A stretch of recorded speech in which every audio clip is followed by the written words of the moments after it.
Hey Ian, you ready? You bet I am. What are we talking about tonight? And talk about guns? If it's not a 30 cal, I'm not in. Jeez, mate, that's not very inclusive. Have you seen Jono? Hey Jono, you ready? Well, God knows where he is, mate. He's probably caught up in the neighbour's wire again. Are you ready to go? Let's do this. Mate, I'm ready. Let's crank it up. Righto then. Welcome back, listeners, to another episode of the Hunter's Campfire, where we're going to talk about all things hunting and the great outdoors. And we'll probably throw in a few tips along the way. You want a tip? Say it once, say it 1,000 times. Goats love rocks. Or a few things about deer. Mark, what do you reckon about deer? As a deer hunter, I love hunting pigs. Well, that's about as useful as I expected it to be. Oh, check it out. Here comes Jono. He's being chased by the neighbour's dog. Okay guys, let's get this started.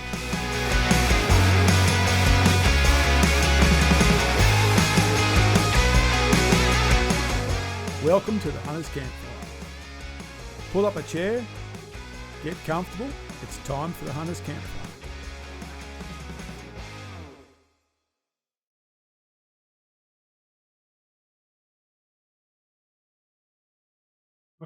Cheese and crackers. Cheese and crackers. Oh, when I was a kid, we were allowed to have crackers, which were like mini fireworks, and they could go bang. What did you have called? Pom-poms. Tom-toms. Sometimes. Or little cherry bombs. Yeah. Yep, that's it. Yeah. You could walk into the boys' toilets at school, you could drop on one end, and everyone would get pushed while they were all sitting there having their moments. Yeah, and they used to come in those little bags wrapped in the red plastic, and you just open them up, and you could even do the whole pack, or you could put them into the strips, or you Double could happies. Double Those are happies. the The whole days. string of them. Yeah. Chuck them into a crowded room.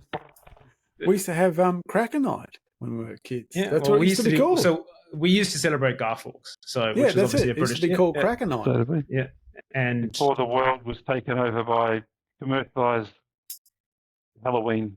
no. And look, looking back on it now, what it used to do to the animals, I don't agree with it. And my dogs used to freak out, but God, We it were was fun. supposed to tie the fireworks to the animal. the dog. Jono? I went to a work conference once. It was a bit of a debacle from go to way. It was in Canberra. And, of course, in Canberra at the time, the two things that you could buy were porn and fireworks. That's why you went to Canberra. And one bus was the porn bus and the other bus was the fireworks bus. And for us who just watched it all, it was a fantastic 3 days of just literally. Well, apparently you can still buy fireworks in the I Northern think you still Territory. can. I think you In still the can. Northern Territory, you can. In the Yeah. territory. And Territory. like I remember this one time, there was a guy who was on, he's on our kind of base of operations was this local workers club. I don't even know which one it was, but it was maybe the United Workers Club, but for those Canberrans. But it worked. It was 24 hours a day, and it was all poker machines, and you could just go. No one went to this conference, so it was just you're in there. And I remember there was just one time where one of the guys came in and lit one and stuck it in a guy's jacket pocket. Yeah. And he ran as you would, but then about 2 seconds later realised he was running with it still in his pocket. He naturally ran and went and then he realised, I'm running with this thing. So he stopped. He's trying to take his jacket off, and then he goes, blows up inside his car. And that was the whole 3 days. It was just that. It was crazy. And I went on the way. I went, there's probably a reason why they don't have these things in Queensland. Yeah, but the rest of the world are all grown up and big boys and girls, and they're allowed them.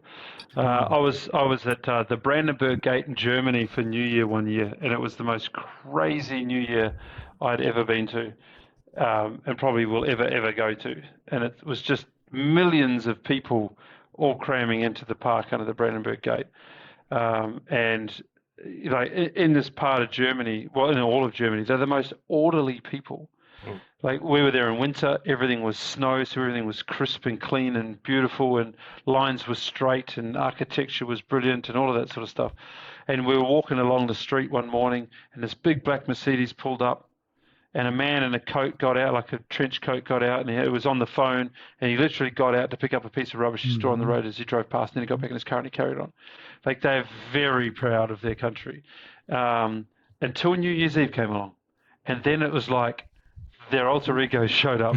They cut sick, man. They went crazy. And as soon as midnight came around, there were pistols being shot. Right? We witnessed pistols being shot in the air. And there was fireworks being thrown into crowds all over the joint. Like, even when we were leaving, we were back at the hotel, getting in the hotel, we're getting in the elevator, there's bloody strips of double happies being thrown in the elevator doors as they're closing and shit going off everywhere. It was just nuts. And it was just bedlam of fireworks, wrappers and paper and stuff everywhere, and mess and muck from, millions of people partying. Next morning, clean. Yeah, back to orderly. Never knew it happened. Now, it might have been deep under the snow, but it was so clean. And everyone went back about their straight normal days. No more parties till next year. Fucking weird, man. They can get away with it, but our politicians know better.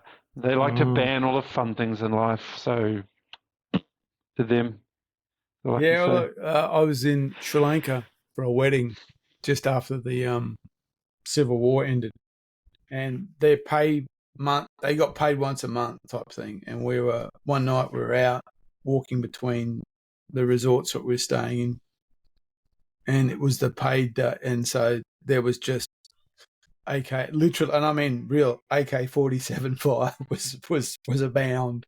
Everyone was just getting drunk and shooting AKs in the air. It was quite a thing to see.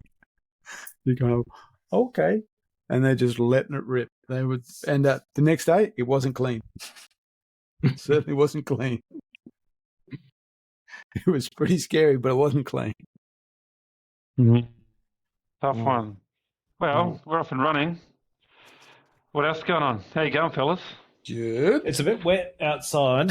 It's cyclone night. That's right. It is cyclone night. Pre-cyclone night. Finally it's here. Kind of like, it's like New Year's Eve. Yeah, it's what normally we're all trying to stay awake to see what happens. That we're all just waiting. Yeah, well, we've been waiting 3 days for it. It's just been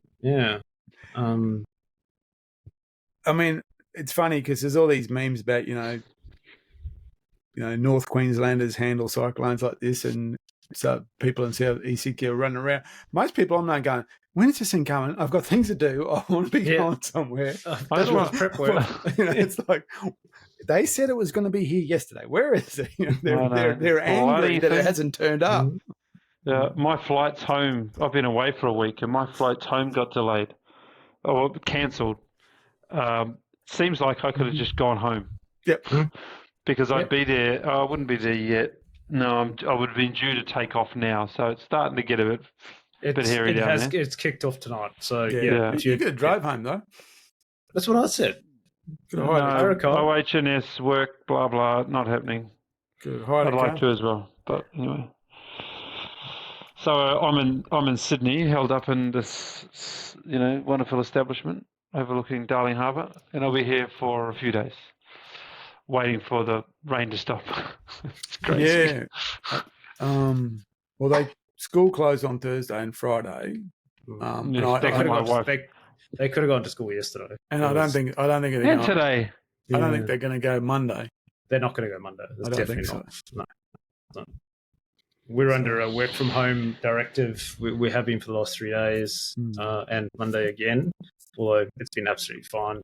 Yes, we've been doing a lot of disaster planning for ourselves and obviously for customers. But to be honest, we'll just have to wait and see what happens.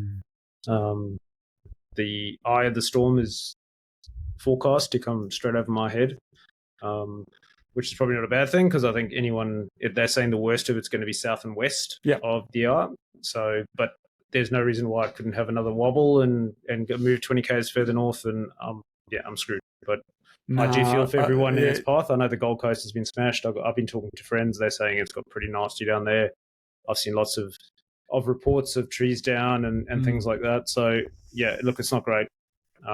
And I feel for everyone who has been impacted.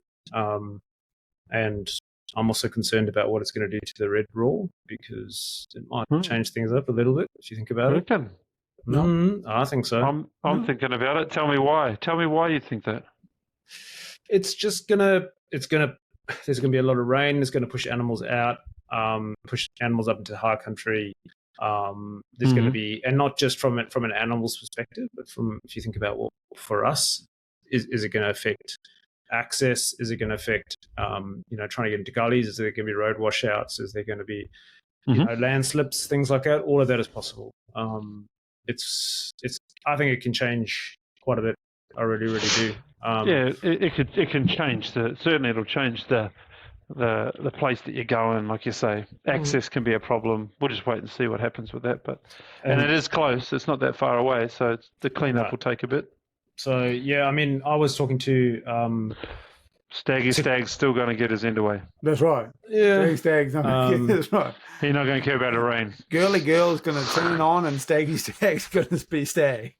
So the only thing that what I read, and this came from someone that I've been talking to, that I know you guys are not a big fan of, but I'm friends with him. He's saying a lot will depend on what the cyclone does to the weather after it fizzles out. It could possibly go hot again and cause a late start, or if the weather goes cooler, they may roar on the first moon in March. So it could potentially kick things off earlier.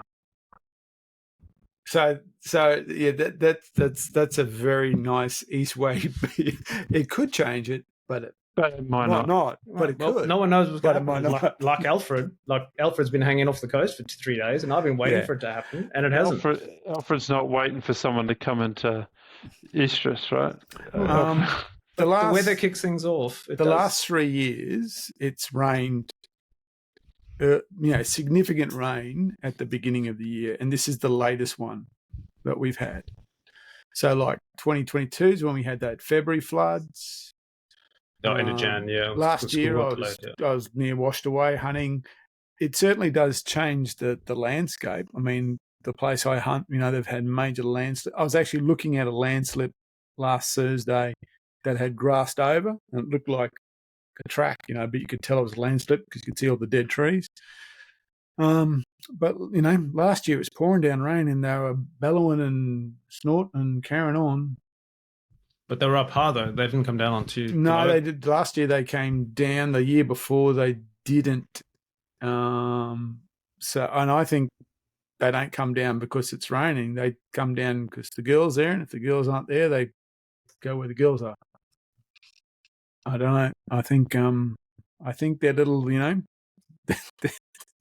little insides of them are much stronger than their care for what the weather's like. Like the valley on Friday night. That's right. I think that's right. That's like saying the bikie bar. That's right. That's it. Yeah. It's like, come hail or shine, we're going down and we're having some fun. So yeah, most certainly accesses will be an issue. Especially it will be interesting. I mean, I'm due to hunt reds in the raw the first week of April. Same. Well, that's what I'm going to. So I think all three of us are going to be up in Brisbane Valley that week in different parts of the valley, but we're all going to be out that week. So it'd be interesting to see and hear what's going on. And it'll be interesting to know. It's going to be epic. I reckon I've probably lost a camera because I had to make this really kind of. There was no tree, so I had to make this like log rock camera hide, and I'm almost positive that is now underwater. Doing a Jacques Cousteau somewhere. It's, watching the last one they got washed away. Taking videos of trout. Cod swimming past it and stuff like that. Well, the last one they got washed away that you found, Mark. Yeah, so that's it. So that's the thing. Yeah, every year, there's been a significant rain event. I mean significant rain event up there. And this is, again, I suppose what's, the immediate for us is if this thing seems to be tracking that way, it's going to end up in catchment, which means a lot more rain, a lot more volume of water in the catchments, and the catchment's already running at, 90%. So I expect we'll have some flooding in the Brisbane River, at least to some level. Well, here's a recent update on expected rain. This is for Ipswich. So this was Rosewood. They're now expecting 500 to 800 mil of rain. That's a incredible amount of water. Mm-hmm. And other parts are going to get much more than that. So especially Caboolture. And your fence is going to fall over. It's just inevitable. Yeah. You're like the king of losing fences. Well, my new one should be okay, but I've got the bottom one, which is due to be replaced pretty soon. I'm actually hoping. Hope it's going to. Yeah. I'm hoping it's going to go over. Well, then I only have to pay insurance expense. The water grid's at 84% at the moment. Oh, yeah, it's just going to fill up. Yeah. Hmm. So, and as I said, I was watching this thing, and they said that the average they expect is 400 mils, and there will be places where we will go. That's the average. Hmm. But it depends where, because I was listening to Higgins from Higgins Storm Chasing today. He's up at Warwick. They're only expecting about 100 mil, but he says that 100 mil will do huge benefit because it's looking so dry up there apparently. Oh yeah, it's wickedly dry up our way. Yeah, so 100 mil your way, 100 mil up on the downs, I think will be brilliant for for everyone out there, and all the farmers and people like that. But there's certain areas that, you look at Lismore, they can't deal with another flooding event. Well, they have a flooding event. It's already flooded. Yeah, that's right. And they haven't even recovered. And the problem with receiving 100 mil overnight, it's far too much. It's just going to run. It'll take the topsoil. It's just going to run. You need that 100 mil to spread over 2 or 3 days. So it's going to. And that's going to be the big issue. This is going to be a lot of rain in a short period of time. I think they're saying 6 to 8 hours you can expect rainfall.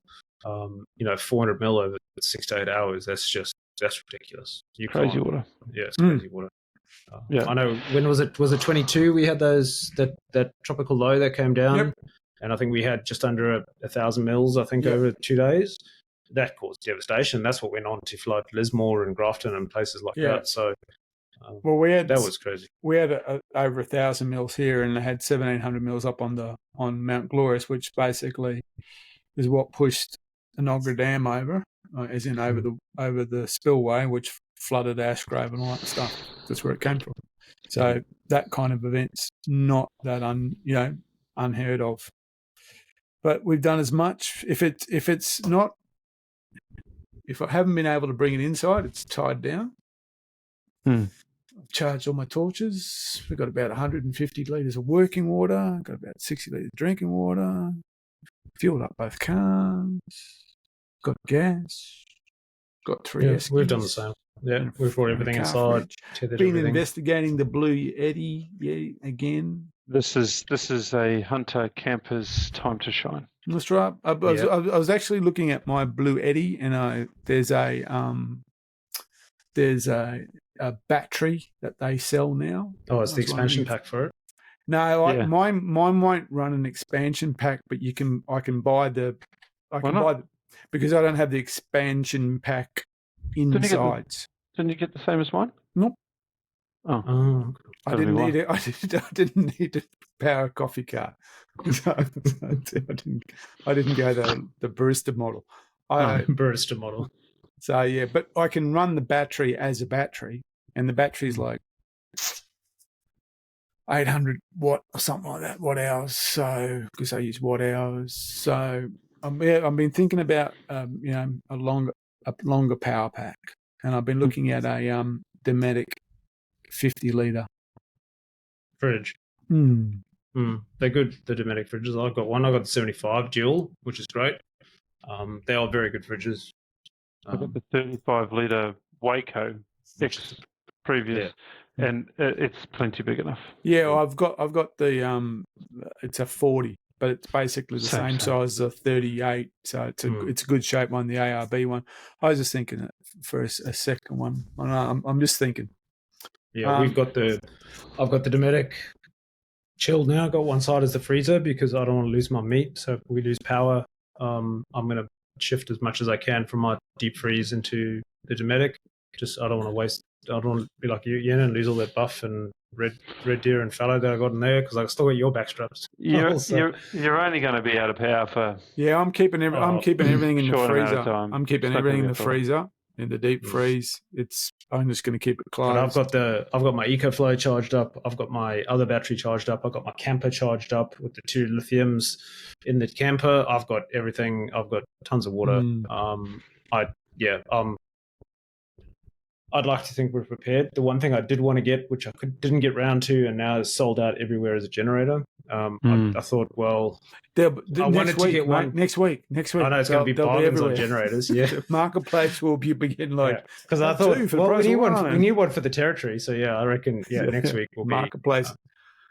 I was actually thinking about is a generator better for the home or one of the big battery style systems? Well, and this week I've been investigating. I'm going to get a battery system for home.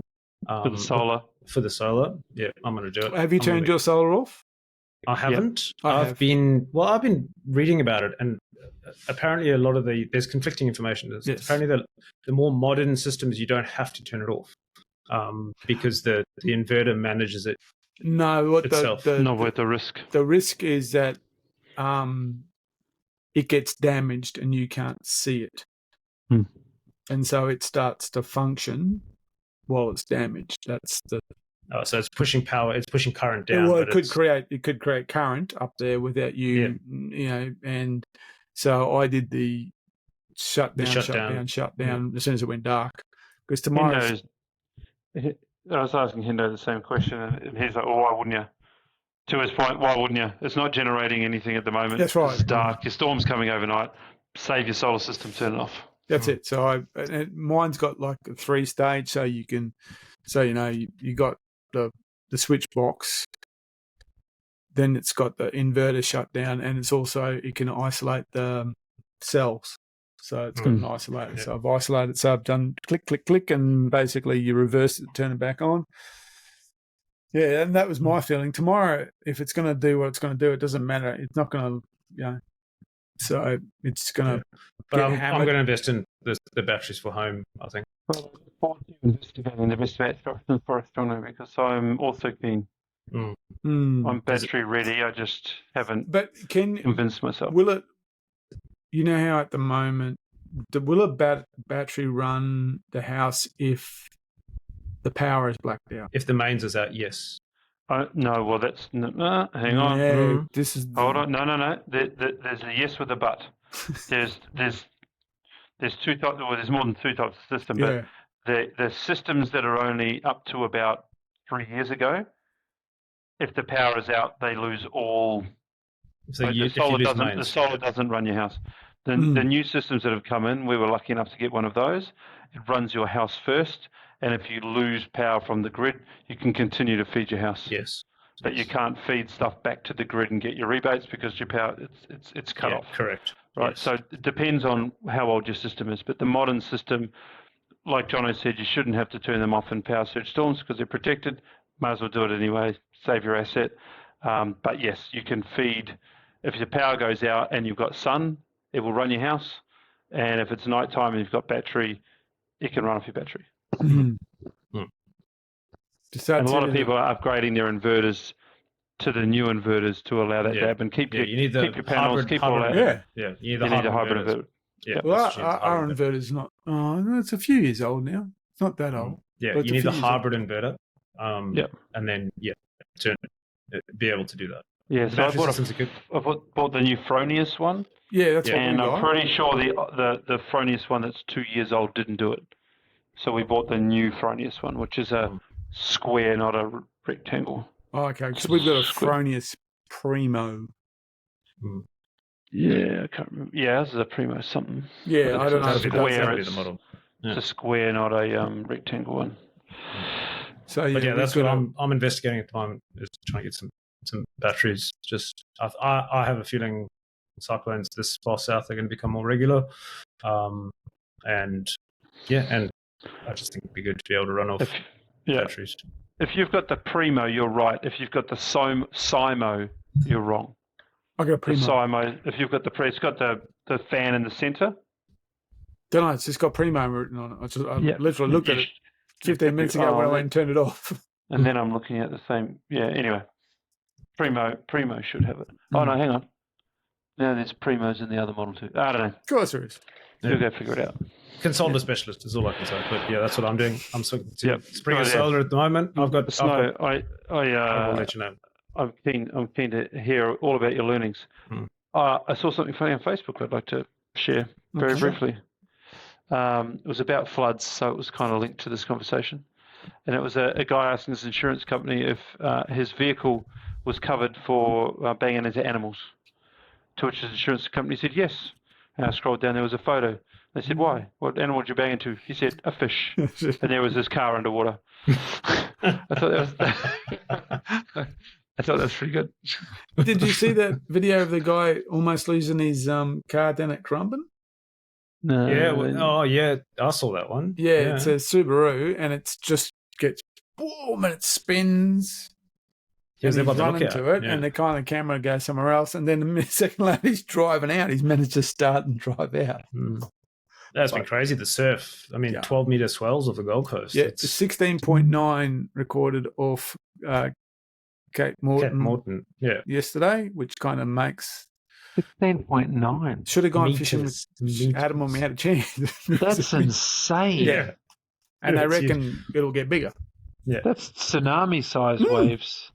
That's it. What's that in feet? That's 52 foot. Hey, that's a wall of water. That is a lot of And I mean, look, the surfers have been loving it on the Gold Coast. I don't know if you've seen them come out of Kira and all the places. They've been absolutely loving it. You wouldn't catch me out there, but no, I've been watching the surfers over at Norfolk. They're mad. Absolutely mad. But anyway, that's that. So while we're talking about floods again or water, a good way for us to talk about preparing for wet weather hunt camp, or raws or ruts or various different others. What gear are you guys arming yourself with for another potential wet hunt camp, Jono? I've always got my staples, which is my gumboots for me. Did you get a winch? I don't. I have a winch. I haven't fitted it. I might have to. It depends which vehicle I'm taking. I'm still working on the Everest. Are you still trying to take your wife's car? Yeah. Why don't you want to take the Triton, Jono? Because it doesn't have much on it, and it doesn't have the V6 motor, and doesn't have. What's it got? What's in the Triton? 2.4. What? 2.4 what? Diesel. 2.4 diesel. Oh. Yeah, it's got no grunt to it. It's the 3-liter V6 is in that Ford it's a lovely engine. It's so good. It's so powerful, and it's so soft. I say soft. It's so comfortable, should I say, to drive. It's a beautiful car. Absolutely beautiful car. I'm still trying. I'm hoping to take it, but Can you just update us on how the last conversation went? Maybe we can give you some pointers.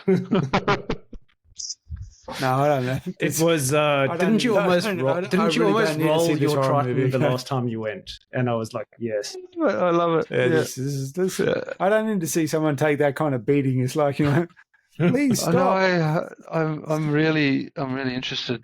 It's like when you watch what's the name, UFC, and it's really a badly matched. You just go, let's really stop this. No, for me, from a vehicle perspective, I'm going to make sure that I have my recovery gear. That's an important one because you're more than likely going to need to get winched out or dragged out or something like that. Like I had to. Thank you, Paul, for that one again. Oh, where's he going? Oh, it's okay. I'm just going to go to the comfy chair. What am I going to do differently? I always pack for all eventualities. To be honest, I always take wet weather gear with me. I always take warm gear. I always take cold weather gear.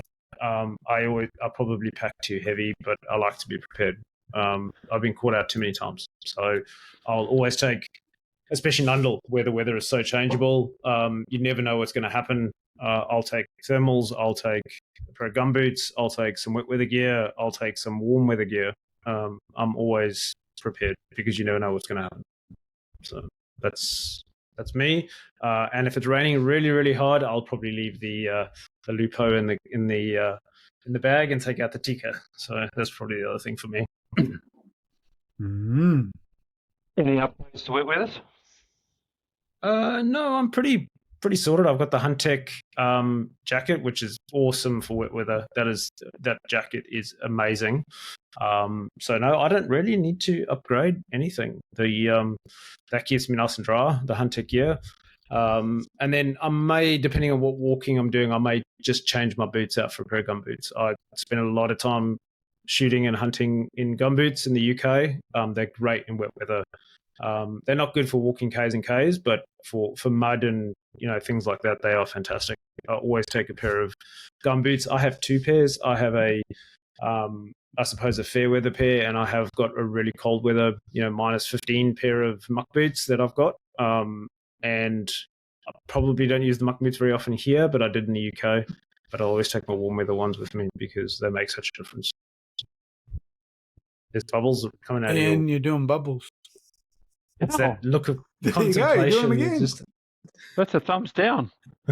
No, it's bubbles. Yeah, there's bubbles coming out. Like It's you're like, boop, boop, boop, deep boop. in thought. I think it's There you go. That's it. You got to do that. I am That's listening. Deep in concentration. What about you, Mike? What's your weather go-to? Well, look, yeah, I won't take gumboots with me. I'll just take a second pair of boots. I'll take enough clothes that if I get wet, I'm okay. If it gets really bad, I'll sleep in my car. And just kind of, I was in Nundle 3 years ago in winter, and it didn't rain too much during the day, but at night it bucketed down. That's where we collapsed Gazebo. the gazebo. It collapsed in that. I was in a tent with my boy. We were dry. Had a fly over the top. The best wet weather stuff I saw recently, though, was when I went to Nundle with Tim and Graham. We came in, and it was hot, but we came in and it was just one of those storms, those summer storms.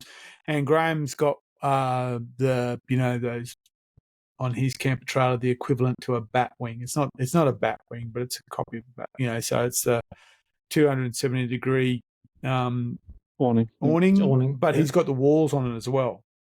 And we raced. I got a bit of a video of it. We raced the rain to get that up. And once that was up, it was ridiculous how good it was inside. Because once we had it up, we actually set up the tent and the swags under cover and just had them inside there. So that was a pretty good system for a Pilliga storm. So it's really weird, man. There's just more bubbles coming out at you. And they're not like even close to you. They're kind of away from you. Well, I reckon they are. I reckon they fight bubbles. I reckon he's moved over there to fight.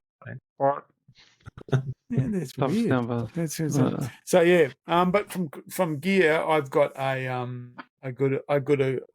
good wet weather shell.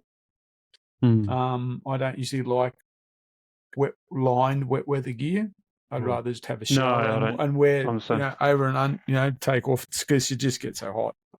I've got a good shell, and a good shell is good for wind as well as rain. Right. It can do the so that's it. I've got a really good shell. I mean, but sometimes, I've been caught out. I got caught out in a pretty blistering storm earlier this year up there at Brisbane Valley, and mate, nothing stopped that.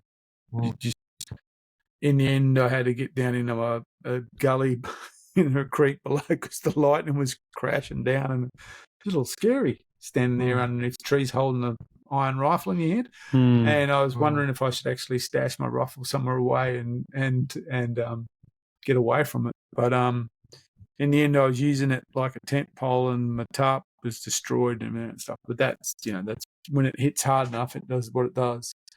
But I wasn't too far away from the car, so it was okay to walk back, and had a change of clothes in the car. But if I went going down to Nundle and things like that, to me, it's just second pair of boots and oversupplying clothes. Do you know what I actually carry now? If you've got a reasonable tent, it shouldn't get wet inside. I have seen tents get very wet inside, but a reasonable quality tent shouldn't get wet inside. So it's more about that comfort level for yourself. And if you've got dry clothes and you've got dry socks and you've got dry boots to put on, then usually you can soldier on. In terms of rifles and stuff, they're meant to get wet and knocked around. So I don't particularly worry about that. Get them back home, clean them out when you get them back home. Yeah, I know. I think it was 2 or 3 years ago. It was the Red Raw up in Brisbane Valley, and I got stuck in a really, really big storm. I had actually, the guy that I was camped with, we were sharing 2 blocks and I had the southern block, he had the northern block, where we were camped in the same place, but he was fly camping. So he was going up to the northern block and he was spending 2 days there. Then he'd come back, regroup, resupply, and then he would head back. And he had cooked himself. It was quite warm that year, and he had cooked himself in the heat. And he sent me a message. We were communicating via Zolio, and he sent me a message saying he's cooked. He's coming back to camp. If I want to hunt his block, he said they're still roaring over there. They weren't actually roaring in my block. I'm welcome to come up for the day. So I actually went up in the sort of mid-afternoon, and I was over in his block, and I had stags roaring all around me. And this big storm came through just on dark. It was a massive storm. And I had a probably 4 or 5K walk up over this mountain to get back to camp. And I got absolutely drenched. I had, my boots were full of water. Everything was drenched. Since then, what I've done is I actually carry like a little poncho that folds up into this tiny little bag that I can put on and covers over all of my gear, my pack, my rifle, everything. And I can have this little hoodie on, and I carry it. It folds down this big. It's actually a Cedar Summit one that I've got, and it folds down about this big. It is brilliant. I think that is the best idea. Best idea. And I said the same thing to a couple of other guys, but I like those poncho concepts because the dog can get in underneath it as well. You don't have a fitted jacket. I ran that system for ages. I was actually thinking there's a few bits of video of me and photos of me because 3 years ago I was caught up on the block in the raw and rain. I'm basically underneath the tarp. Actually, we were using that photo for some on the website for a while. I'm stuck underneath it, and that really works. I mean, like my legs are sticking out; they were getting wet, but the camera, the rifle, everything was underneath the tarp. The only thing is, that last storm in January, that was wild enough to destroy the tarp. It shredded it. It didn't. So that's that's teeny tiny. Yeah, Look at that. Well, I did. I had one very similar. Open it up. And it open it up. It destroyed it. It's going. It's coming out. Look, it's just, and I've chucked this over my pack and everything. It just, keeps going. So it's awesome. Keep going. Oh, it needs to be worn. I can't really. Yeah, hold on. I'll get it all out. Hold on. Yeah. It's got. And I actually carried 2. I've got another one here. Hold on. Because I got wrecked in that storm. So mine actually wasn't a tarp. The other one I got, the BCF one. Ground sheet. Oh, yep. Nice little disposable one. I always carry. I've got one of those. Yeah. So mine was actually a high quality ground sheet for a tent, and it had really good bindings on the side, but it got disintegrated in this last storm. Yeah, so I always carry that just to cover all my stuff up. Because what I did, I used to sit on it and kind of just pull it over myself like that, just hunker down with all the gear inside. And those little BCF ones I got, they're disposable, and I've got a pack of them. I just chuck them in. Always got one, nice and big and bulky. Keep me dry, keep my stuff dry. I've learnt my lesson. And actually, you're saying that on about tents getting wet. I'd actually back at base camp. I wasn't expecting a storm. To be honest, I hadn't checked the forecast, and I'd actually left the flaps of my tent open. And the storm came through. My gazebo got trashed. The rain came in through the windows of the tent. Inside of my tent had this much water in it. It was freaking horrible. The next day I ended up packing up and coming home because my boots were wrecked. I didn't take spare boots on that trip. I now always take 2 sets of boots just in case. That was a disaster for me. Yep. So the weather can really make or break a trip. If it's going to get wet, if you're prepared for it, you're fine, but you definitely need to prepare because like that, I packed up 2 days early and went home because I didn't take extra boots. I had all my gear was wet. I didn't even take, and now I carry a boar snake to pull through the board, just to dry it out, to make sure. I always carry one of those in my pack as well, just to make sure that if I get any moisture or anything like that in the barrel, that I can put it through and just dry the barrel. I don't have any gun oil or anything like that with me. I typically now try and carry a little spray bottle of gun oil just in case, just to look after my rifle. I'm hesitant to take out rifles in the rain, but if I'm prepared, then maybe I will. So, I try and be a little bit prepared for that weather. What about you, Ian? You, when it comes to wet weather, you're normally reasonably prepared. You've got that Swazi heaps of that stuff, yeah. But none of it fits. So I'm shopping. As much as I love the Swazi, it's been such a great jacket.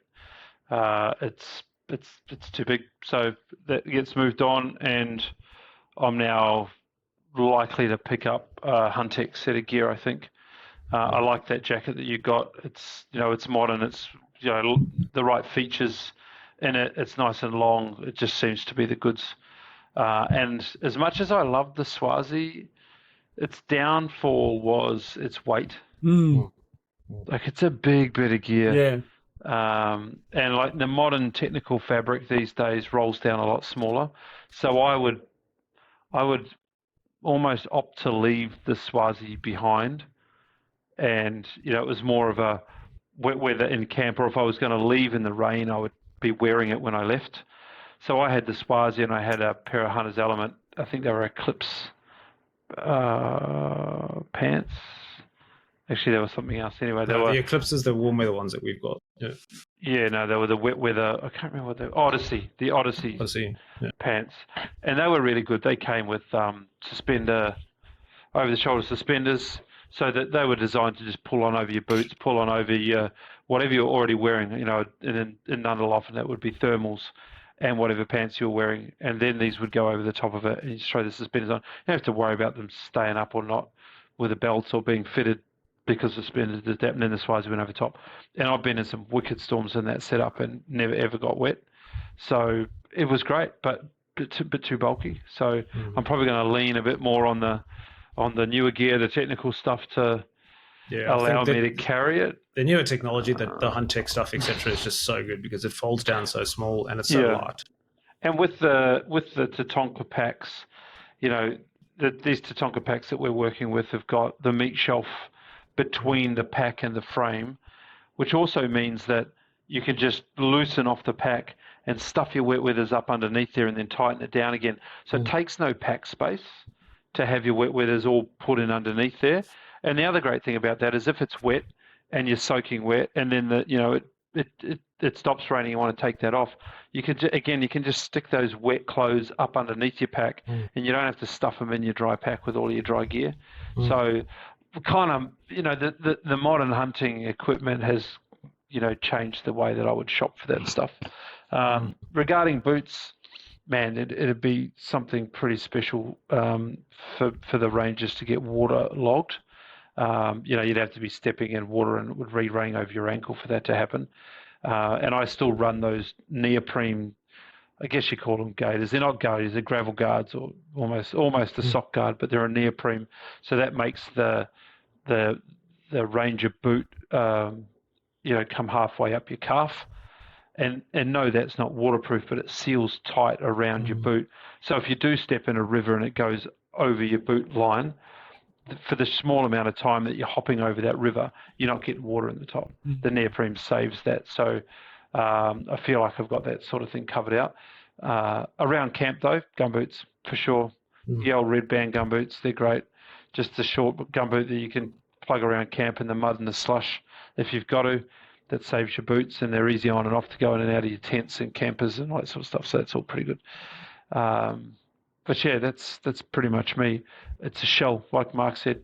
There's no thermal qualities at all in the wet weathers that I chase, because it makes them redundant in summer rain. Yep. You don't want to be wearing, an insulated jacket. That's what layering's for. Forget all of that in your jacket.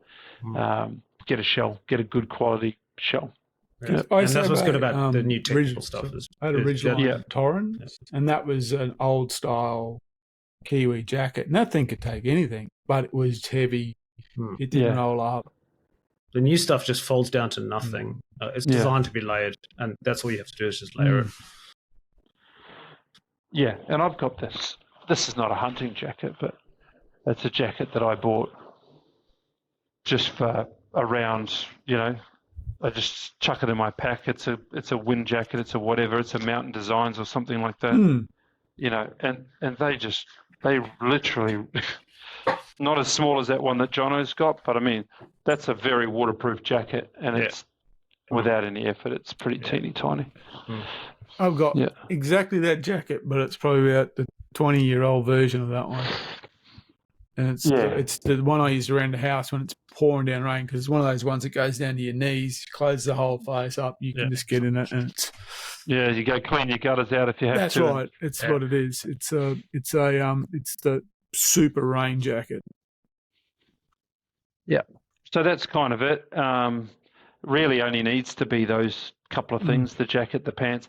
I do suggest that you invest in a pair of wet weather pants, not just the jacket, because as soon as your pants get wet, they start to run down into your boots at that point. Yeah, absolutely. So I think if you're going to be hunting in torrential stuff, or there's a chance of it, and the other thing, I'll say to anyone, if you spend 7 hours, 10 hours, whatever it is, to drive to hunt camp to go hunting, and it rains one day, that's not an excuse to stay in camp necessarily. You want to be out there in the rain, because those animals have got incredible barometers built into them. They know what's going on. And if they feel, and like the old modern Garmin these days, you set storm alerts up on them, those storm alerts go off when the barometric pressure drops.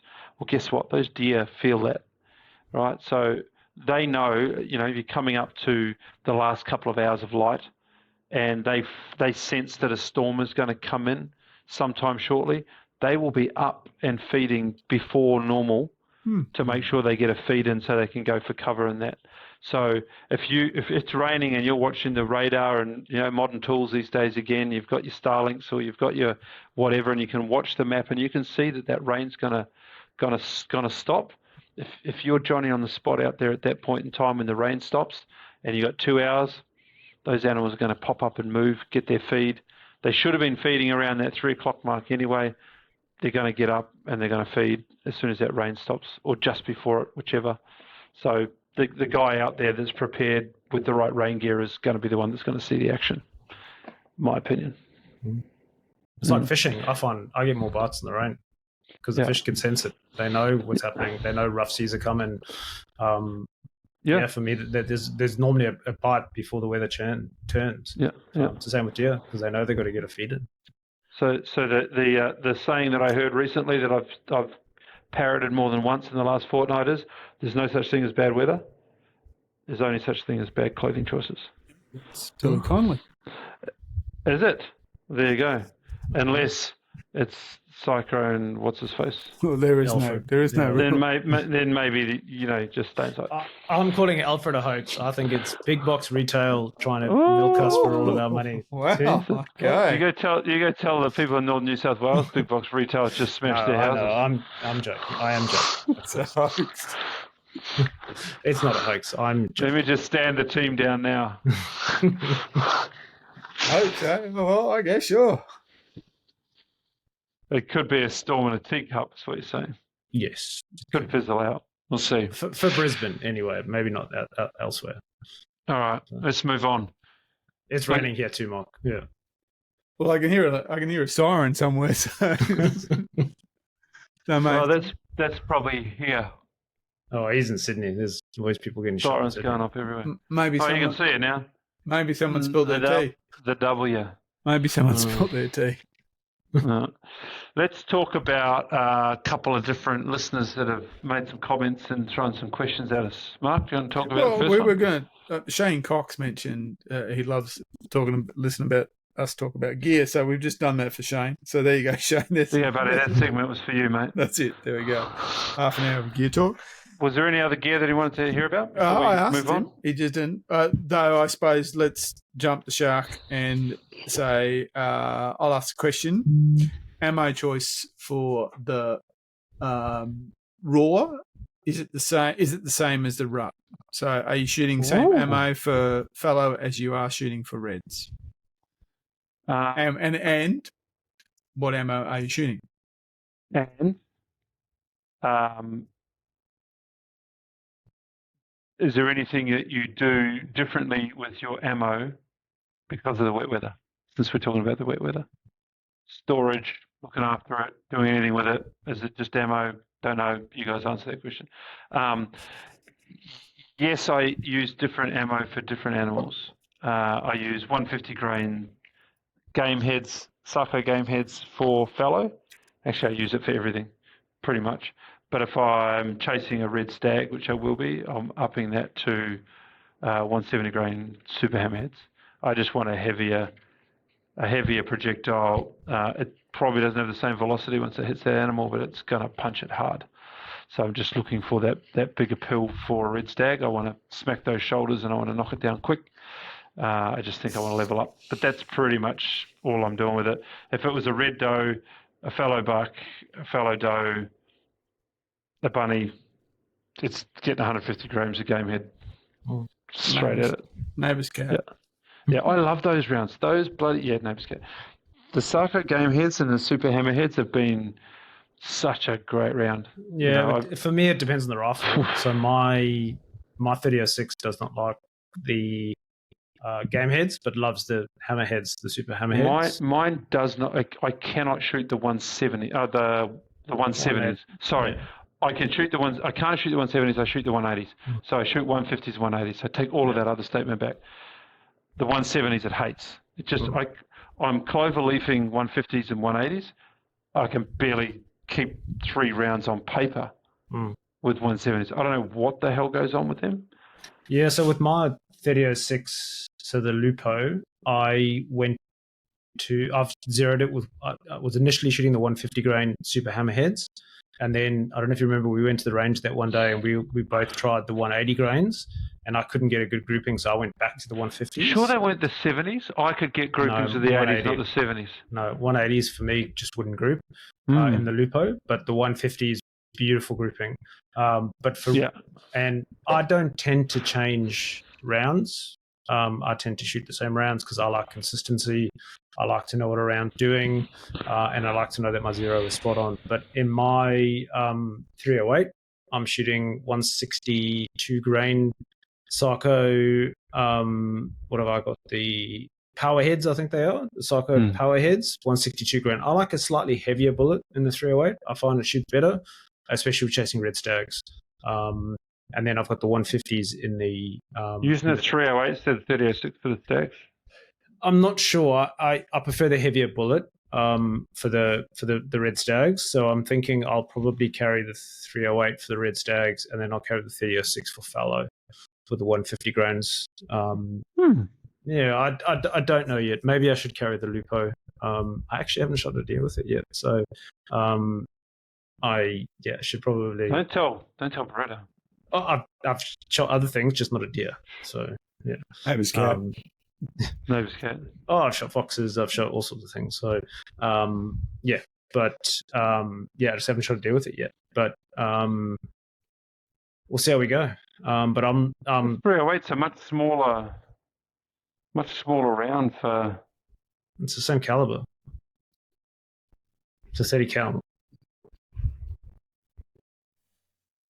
Here we go. Oh, there's the saw.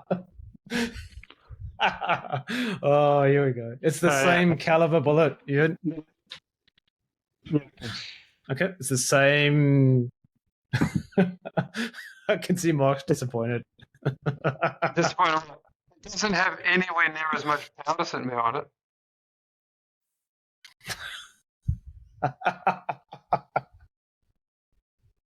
You're laughing at the lumen. Yes, we're laughing at that. Yeah. Mark is so disappointed right now. They're the same thing. They're not the same thing. They're the same caliber. They're the same caliber. So what? Mark? A 150 grain bullet in I got 308 is... I'm talking about the entire thing, right? Not just the little piece of lead at the end. And if you look at the ballistics of the two of them, you'll notice that very few animals would go, ooh, I think that was a 308 as opposed to a 3006.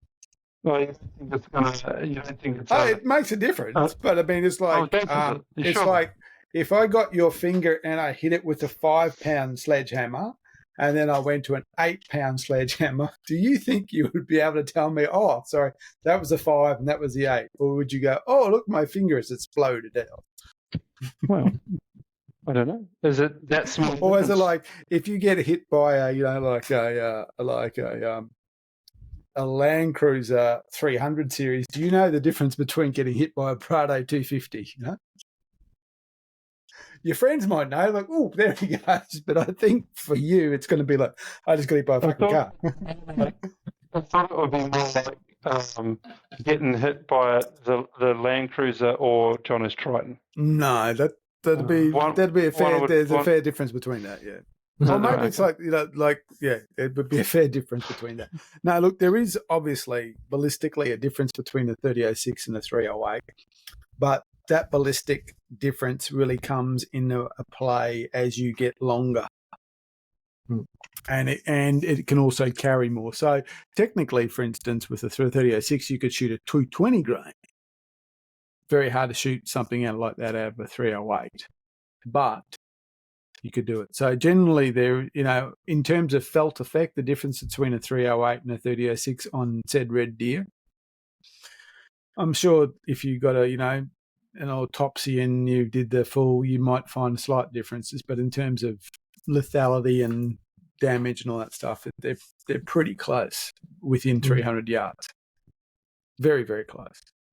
And the thing is, if you're reloading, if I'm reloading for 308 and I'm reloading for 3006, you buy the same projectile. Yeah, that's right. And that 150 grain kind of gives it away. That it's like that old same.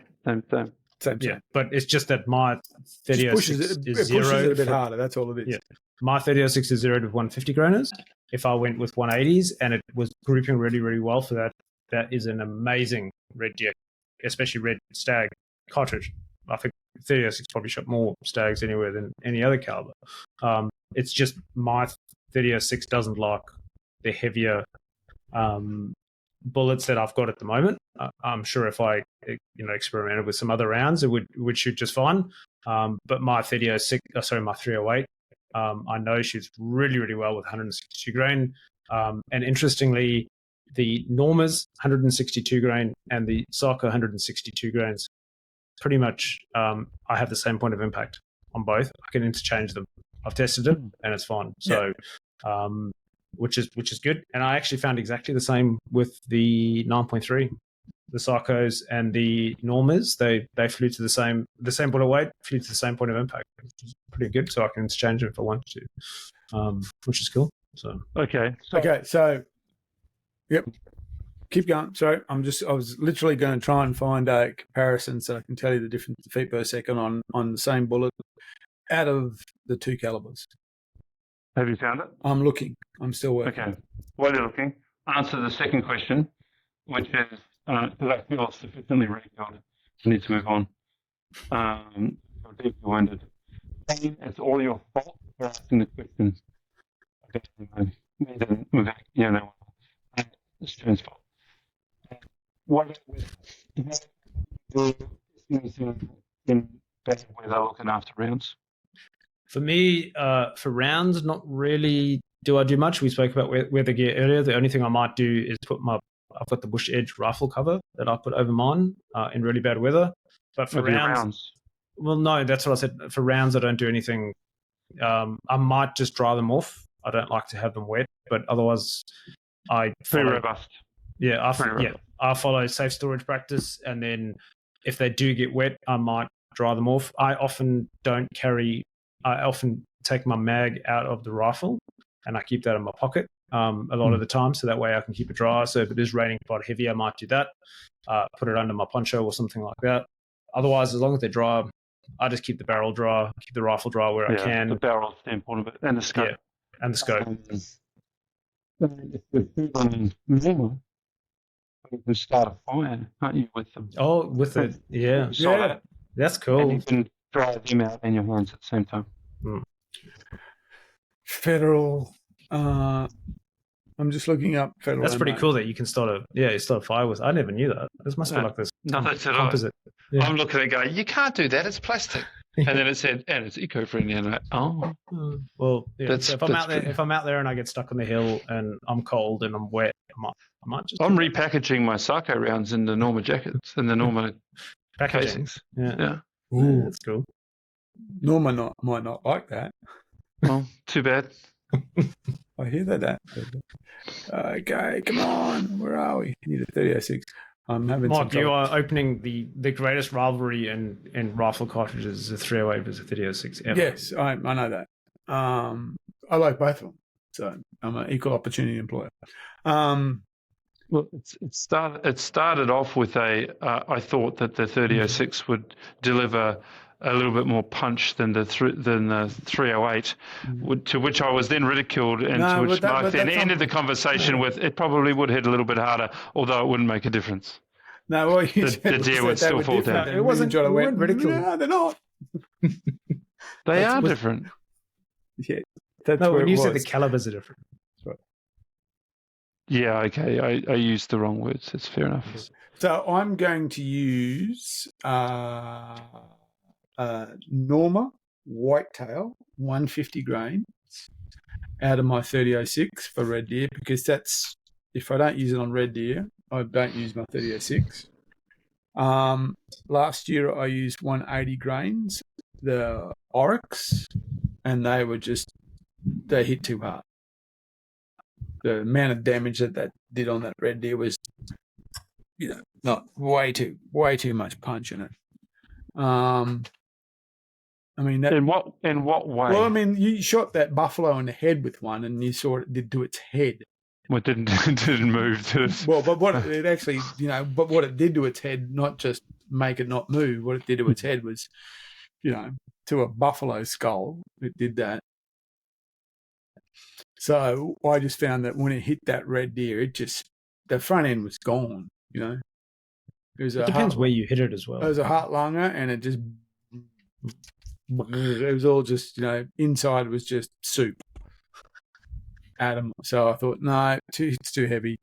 So I'm going down to a 150 grain, and they're white tails. So, because the Oryx is it's a dangerous game round. So I don't need that kind of round for red deer.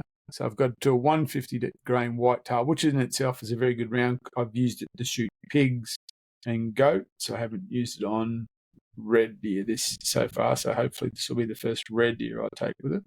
And then I won't be going to Nundle to shoot in April, but when I go down to Nundle, because I might go down in winter this year, I'll probably take the 308, and that'll also shoot 150 grains, but they'll be the super hammerheads. Because it's a 308, and I use the Sarco in the 308 because I've got plenty of them to go. So that's the two. So, so what I actually want to do, I was talking to a mate of mine the other day, and I've mentioned it before. He's a professional deer culler.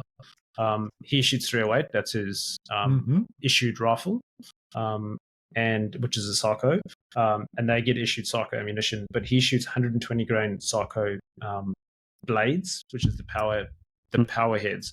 He said he shot 1,100 deer with that, and he finds it absolutely brilliant. And he actually said to me, I should consider going lighter. He says it's a lot flatter shooting, but I've got so much in that, and I like that 162 grain. But I think once I run out of 162, I'm going to go quite lighter. But interestingly, I noticed in Australia there's not a lot of 120 grain 308 around. Most people go heavier. There is 120 or 120. There was one. We know people. There was one around. We do, but I actually had a look on their website, and they didn't even have 120 grain. Yeah, there was a quite a popular brand of ammo, and its name's escaped me, and it was in that 120 grain for 308. So he said it was a very flat shooting, high velocity, and he does a lot of headshots, but he shoots fallow, red, roe. He shoots foxes. He's a professional culler. That's what he does. He said the other good round is a 139 grain. So I might go lighter. I might just have a play with the lighter round, but I've got so much of that 162 grain at the moment, and I love it. It's so deadly accurate for me out of my Tika. I just don't want to change. But yeah, I'll go lighter next time, I think. I'm a big fan of the 150s. It's a good. Those 12 deer I knocked over the other day. Yeah. It just so good. Everything was. Yeah, well, my 306 loves the 150. It's the power hit, the super hammerheads 150s that we've got. Game heads. Oh, they're the game heads. The box is in the box or is it in the 20s? Is the box of 50 or the box of 50s? Yeah, they're super hammerheads. Yeah. Super hammerheads. Okay, Ian, here we go. I found it. A comparison. So is it like an online review that has a result at the end? I've just literally looked at the ammo and looked at their specs. So this is Federal ammo. It's a premium range. So everything is the same. So I found the same. So it's the Federal premium Swift Sirocco 2 165 grain projectile, has a muzzle velocity of 2800. Bullet, everything's the same. Bullet coefficient, everything's the same. It has yes, right. So muzzle velocity out of a 3006 Springfield for the 165 is 2800. The muzzle velocity for everything the same except for a 308 is 2700. So 100. So that's what I mean. In terms of, as I said, if you got hit by the Land Cruiser or it was a Prado, you would probably not kind of know the difference. So yeah, it's where the difference comes in is over time or distance. Yeah. You can put more powder in a 306. That's right. It's a bigger case. It'll go further. So you can scale up, which means you can put more powder into it, and you can scale out, and you've got more bullet weight that you can throw. Yeah, you'll be hard pressed to find a 308 round bigger than 180. Yeah, you don't see that. You used to be able to get it. Actually, I think Sarko do a 220 in 3006. 3006. I've seen 220s. Yeah. That's when we started looking at the 220s. That's when we optioned up to the 300 Win Mag. 300 Win Mag. So that's right, because it'll fall out of the sky pretty quick. But for 100 to 200 yards, it's still off a fair old thumb. Yeah. Okay, that's ammo. And last thing is with the Oryx. The Norma, as you were saying about the difference with points to zero and stuff like that. The 3006 with 150 grain whitetail is zeroed for 200. If I put 180 grain Oryx in it, it shoots 0 at 100. It's quite interesting. That's awesome. So there's no there's no calculation. So like when I handed you that rifle and we were at that, I said just point it on it. Those 180 grains is 0 at 100. No, it was good. Effective. Yeah. Okay, next question. I had it. Hang on. Okay. No, to find it. All I said was, we've got a question from Dave. Oh, okay. But that's all I wrote down. I didn't write down the question. So, as in Dave William? No, different Dave. I'm not going to call him out. He knows who he is. But he did ask whether we could ask this on the podcast. Oh, good on Dave. G'day, Ian. I'm getting very concerned about what's happening in Western Australia with firearms, because I reckon there's little doubt it's going to spread across Australia. Just wondering what your opinion on the best pro-gun hunting organisations to become a member of and support in some small way. Okay. I just wrote about this. Great, then you'll have the answer. Well, I have my answer. Well, it's an opinion. It's not, it is, yeah. Okay, so, Dave, I don't think it will spread across the country, because the reason I don't think it'll spread across the country is that state governments aren't all the same elk. We do have differences in states, politically, viewpoints. For instance, in WA, the police minister there is saying weird stuff like, it's not our job to tell you when we change the law. In Queensland, we have Bob Catter saying every kid should have a gun in school. So I don't think there's a uniformity to the mix of it, and I actually think that politically, and this is politically, some states will actually go against other states to show themselves to be different. If you want an example of that, is the way, for instance, Queensland carried on in regards to COVID. You know, if we all worked together, there wouldn't have been a problem with COVID, but Queensland said no. Queensland hospitals are for Queenslanders and all that kind of shit. So the political model is always is never a uniformity in it. That if you want a uniformity, it's the fact that there isn't a like for firearms. That's the uniformity. How that plays out, I think is the big question. In terms of a gun organisation or a firearms organisation, whatever you want to call it, this is what I just wrote about, and I actually wrote about Australian Pig Dogs and Hunters Association. So please stay with us, Ian, because we're talking about pigs. But what I called out was that if you want to see an organisation so my feeling is that there's like, for instance, there's an argument there should be one organisation and we all should get in this one organisation. I'm actually no longer think that's a good idea. And the reason for that is because we're all completely different. So what I think is all organisations should kind of push in the same direction, but they should push the way that they want to push. As long as everyone's rowing in the same direction, it doesn't matter what kind of rowing technique you're using. Okay, it doesn't matter if we're all going the same way. So, for instance, and I called out in the piece I've written that I've submitted, Ned's work. If you look at what the guys from the Pig Dogs and Hunters Association have done, they've made a very smart thing. They've said, okay, who's our allies? And their allies, strange enough, are farmers. Okay, they said, who's our allies? So let's be friendly with farmers. They said, who doesn't like us? And if you talk to them, the people who don't like them is the people who make policy. And the reason the people don't like them, what the excuse is, the people who make policy why they don't like the pig dog is because they're dumb pig dogs. Okay, you're dummies. What do you know? You're just a bunch of blokes who run around in trucks killing pigs. What do you know? And that's a very hard argument to argue against, because you've got to, it's kind of like, well, no, we are smart, no, you're dumb type thing. So what did they do? What did the guys from, do? Let's find a university. Okay, so they found a university and they said that university, we want to do data. And the university said, fantastic, because what does a university need? It's the opposite. They need people to say, oh, you're just academics. You don't know any real world stuff. So the real world guys and the academics got together and they've produced something that they can then slap in front of people and go, yeah, you might think we're dummies, but these guys you respect. These guys are smart. These guys are saying we're doing good stuff. So I think that's the way forward for shooting organisations.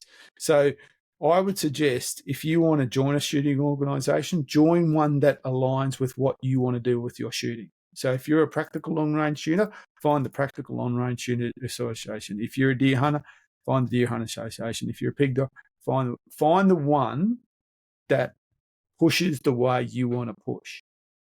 And then your job as a member to say, hey, let's all push in the same direction. Because this idea that there'll be this one kind of organisation that kind of encompasses everything, I don't think that's a reality. We all have our own strengths. It's that idea about playing the strengths. If this is what you're good at, find an organisation that reflects that and join that organisation. We've all been in organisation. There's those listening. All three of us have been organisations, big, powerful organisations, supposedly, that we've become bitterly disappointed with. Absolutely. Yeah. And why? Because that organisation didn't really push the way we wanted that organisation to push. Mm-hmm. But on that, I'll just say with those organisations, it might not be down at a national level. It could be at a local level. Wherever it happens, it's right. You've got to find the organisation that pushes in the direction that you want to push. And that's the thing. So, and that's why, for instance, I joined the Pig Dogs Hunters Association. I don't hunt with the dog, but there is hunters. I'm the pig hunters in that kind of. I'm not a dogger, but I think what they do is really smart. I think the way they go about it is really smart, and I think they punch well above their weight. I'm also a member of SSAA National. Because why? Because they are big. They're a big show. They're the big ones. They're the ones who lobby. They're the ones who go and see the politicians, and they're the ones who employ people to do the lobbying and doing that stuff, because they can. A small organisation can't do that, and it's actually a waste of time for a small organisation to try and do that. But what they can do is they can build relationships. So, for instance, this thing they did with one of the local branches of the New South Wales Farming, Association, where they ran a kind of like a bounty to test how good a bounty was. That's gold, That's them doing something. And it's like you look at Field and Game in Victoria. I was a member of Field and Game. Why? Because they used to, when I was a member of them at the time, they were actually doing waterbird rehabilitation work.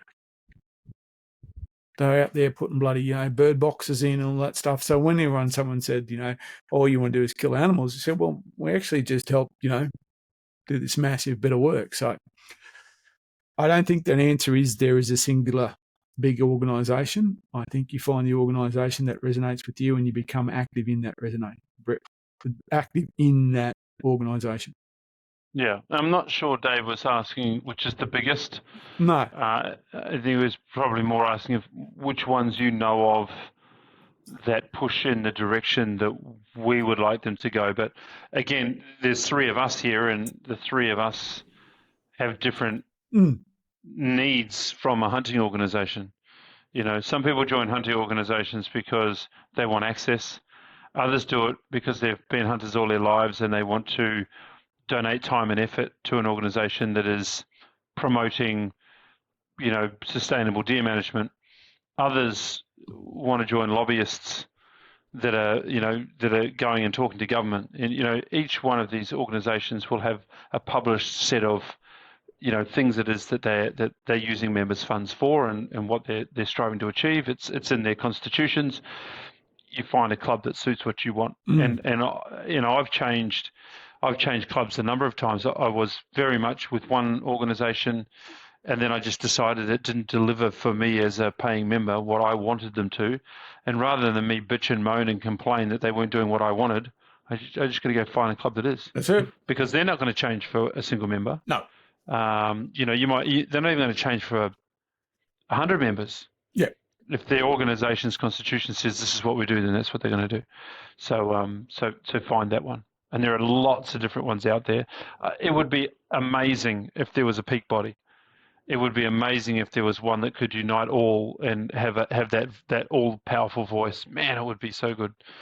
Strength of numbers. Just can't see it happening. No. Yeah. And I kind of, I think the strength in numbers argument, I kind of think, as long as you're all pushing in the same direction, and I also think that the idea of that is politically that should then allow you to align with people who aren't even in shooting organisations, but you can,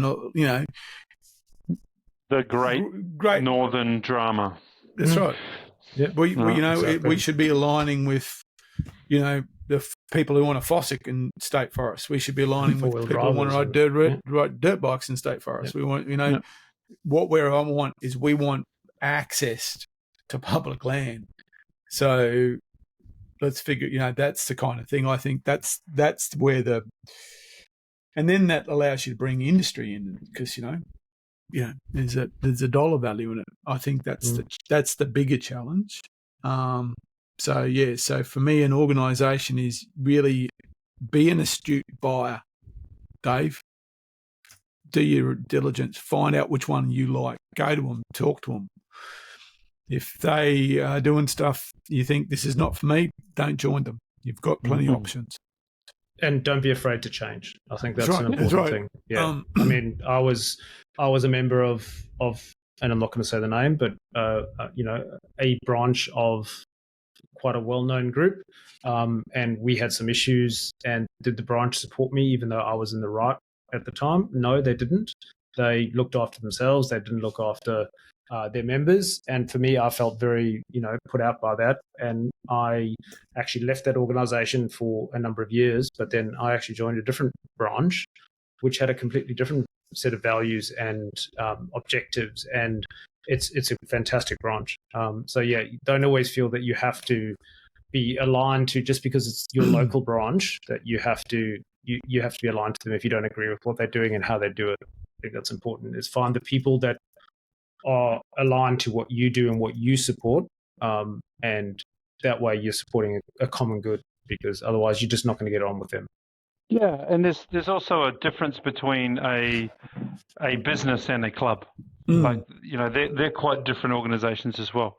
Some of them are there to build a wealth base and build a business and market to members, and they give benefit for fee, and there are others that are using those fees in other ways. So just be eyes wide open when you go and select who it is that you want to go and align yourself with. Agreed. And look, there's nothing wrong with the joining an association that treats you like a transaction, because as long as it's a transaction you're getting, Yeah, that's right. There's nothing wrong with that. But I'm a member of, I don't know, I'm a member of a number of different organisations, and because they serve different purposes. And yes, we've all been members of the organisation that we're no longer. Actually, I think I might still be. I don't know. Not getting my money. I think I might still be. I'll have to, because I think I had a multi-year membership. There we go. All good. But all right. On that, I'm just gonna.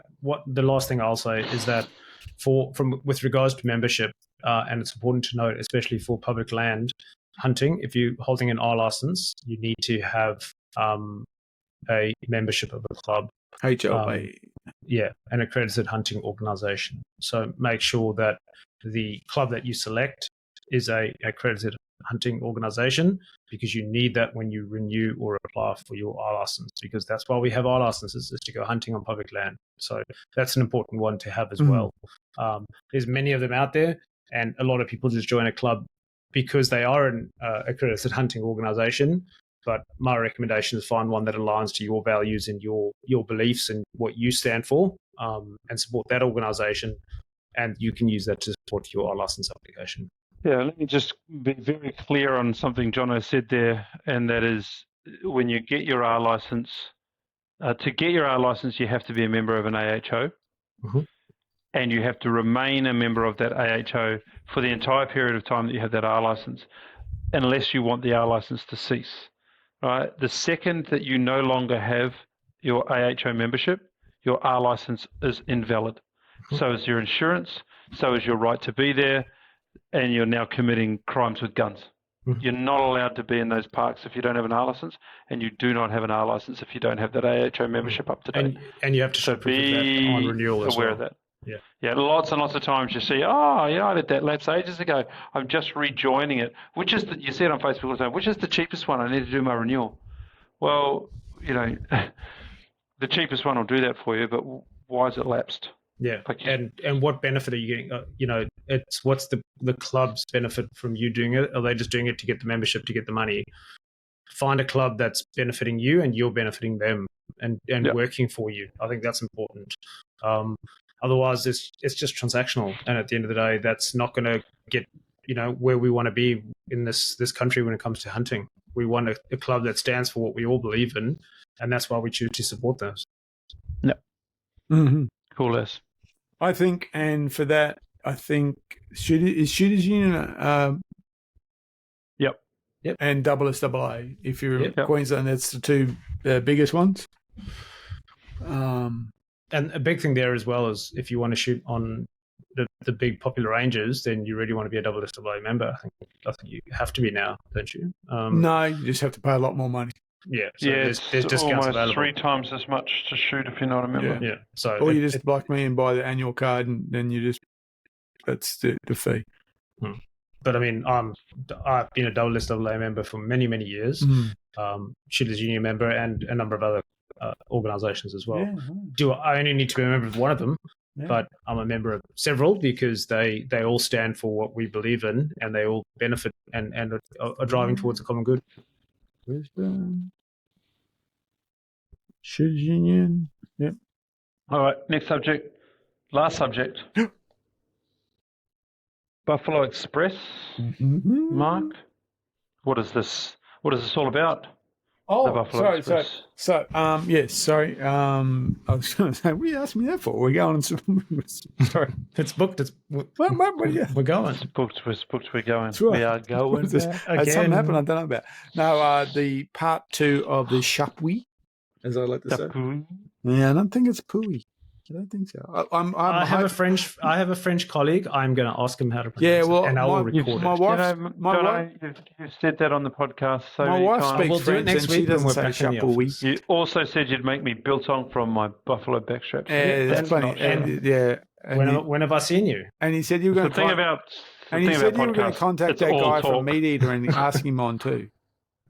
Yeah. Remember the bear guy? What was his name? Oh, the bear guy. Clay Newcomb. So you said you were going to contact him too.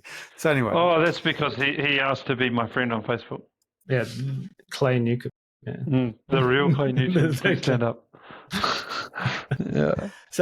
So part 2 of the review of that rifle was published this week in March edition of Australian Shooter. So it was February was the kind of technical review.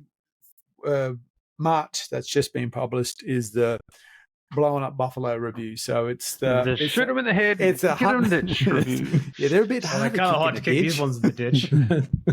Might have to get the truck to push them in the ditch. So it's part 2. So and actually, there's a really nice center photo of me, Adam, and Michael. No. Yeah, it is. Very nice. It's a good. They're doing a really nice layout. So of those. So it's two, I think it's 2 of me with 1 buffalo, 1 pig. Adam, I think it might be Adam with the barramundi actually. And Which one? Had he done his hair? Yeah, the glamour shot. The glamour shot. Yeah. So if you look at the calendar, exactly 6 months' time, No. we will be arriving in the territory. We'll be in camp this time in 6 months. Crazy. So I've got to send my rifle back down to Beretta to get a recoil pad put on it and a new optic for this year.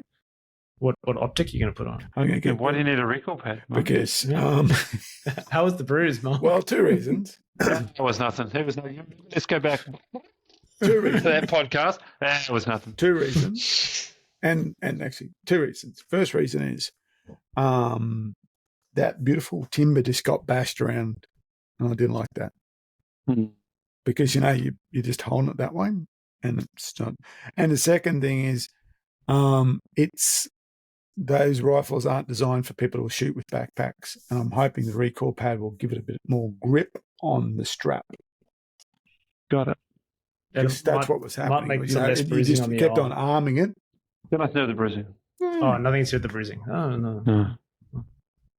Oh, okay. But yes, 6 months. When did I mention the bruising? When we were leaving.